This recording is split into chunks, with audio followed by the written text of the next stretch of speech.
बीरबल बहुत नेक दिल इंसान थे।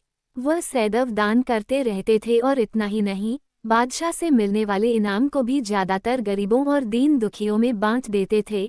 परंतु इसके बावजूद भी उनके पास धन की कोई कमी न थी। दान देने के साथ साथ बीरबल इस बात से भी चौकन्ने रहते थे कि कपटी व्यक्ति उन्हें अपनी दीनता दिखाकर ठग न लें। ऐसे ही अकबर बादशाह ने दरबारियों के साथ मिलकर एक योजना बनाई कि देखे कि सच्चे दीन दुखियों की पहचान बीरबल को हो पाती है या नहीं। बादशाह ने अपने एक सैनिक को वेश बदलवाकर दीनहीन अवस्था में बीरबल के पास भेजा कि अगर वह आर्थिक सहायता के रूप में बीरबल से कुछ ले आएगा तो अकबर की ओर से उसे इनाम मिलेगा। एक दिन जब बीरबल पूजा पाठ करके मंदिर से आ रहे थे तो भेष बदले हुए सैनिक ने बीरबल के सामने आकर कहा, हुजूर दीवान, मैं और मेरे 8 छोटे बच्चे हैं जो 8 दिनों से भूखे हैं। भगवान का कहना है कि भूखों को खाना खिलाना बहुत पुण्य का कार्य है। मुझे आशा है कि आप मुझे कुछ दान देकर अवश्य ही पुण्य कमाएंगे। बीरबल ने उस आदमी को सिर से पांव तक देखा और एक क्षण में ही पहचान लिया कि वह ऐसा नहीं है जैसा वह दिखावा कर रहा है। बीरबल मन ही मन मुस्कुराए और बिना कुछ बोले ही उस रास्ते पर चल पड़े जहां से होकर एक नदी पार करनी पड़ती थी। वह व्यक्ति भी बीरबल के पीछे पीछे चलता रहा। बीरबल ने नदी पार करने के लिए जूती उतारकर हाथ में ले ली। उस व्यक्ति ने भी अपने पैर की फटी पुरानी जूती हाथ में लेने का प्रयास किया। बीरबल नदी पार कर कंकरीले मार्ग आते ही 2-4 कदम चलने के बाद ही जूती पहन लेता।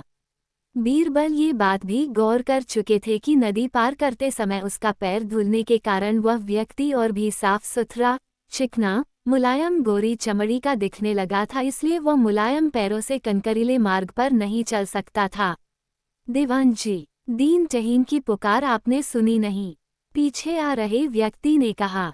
बीरबल बोले, जो मुझे पापी बनाए मैं उसकी पुकार कैसे सुन सकता हूँ? उद्धरण चिन्ह। क्या कहा? क्या आप मेरी सहायता करके पापी बन जाएंगे? हाँ, वो इसलिए कि शास्त्रों में लिखा है कि बच्चे का जन्म होने से पहले ही भगवान उसके भोजन का प्रबंध करते हुए उसकी माँ के स्तनों में दूध दे देता है, उसके लिए भोजन की व्यवस्था भी कर देता है। ये भी कहा जाता है कि भगवान इंसान को भूखा उठाता है पर भूखा सुलाता नहीं है। इन सब बातों के बाद भी तुम अपने आप को 8 दिन से भूखा कह रहे हो। इन सब स्थितियों को देखते हुए यही समझना चाहिए कि भगवान तुमसे रुष्ट हैं और वह तुम्हें और तुम्हारे परिवार को भूखा रखना चाहते हैं, लेकिन मैं उसका सेवक हूँ। अगर मैं तुम्हारा पेट भर दूँ तो ईश्वर मुझ पर रुष्ट होगा ही। मैं ईश्वर के विरुद्ध नहीं जा सकता, न बाबा ना।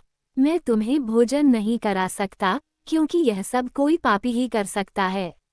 बीरबल का ये जवाब सुनकर वह चला गया। उसने इस बात की बादशाह और दरबारियों को सूचना दी। बादशाह अब ये समझ गए कि बीरबल ने उसकी चालाकी पकड़ ली है। अगले दिन बादशाह ने बीरबल से पूछा, बीरबल, तुम्हारे धर्म कर्म की बड़ी चर्चा है पर तुमने कल एक भूखे को निराश ही लौटा दिया, क्यों? अलमपनाह, मैंने किसी भूखे को नहीं बल्कि एक ढोंगी को लौटा दिया था और मैं ये बात भी जान गया हूँ कि वह ढोंगी आपके कहने पर मुझे बेवकूफ़ बनाने आया था। अकबर ने कहा, बीरबल, तुमने कैसे जाना कि यह वाकई भूखा न होकर ढोंगी है? उसके पैरों और पैरों की चप्पल देखकर ये सच है कि उसने अच्छा भेष बनाया था, मगर उसके पैरों की चप्पल कीमती थी। बीरबल ने आगे कहा, माना कि चप्पल उसे भीख में मिल सकती थी, पर उसके कोमल मुलायम पैर तो भीख में नहीं मिले थे, इसलिए कनक की गढ़न सहन न कर सके। इतना कहकर बीरबल ने बताया कि किस प्रकार उसने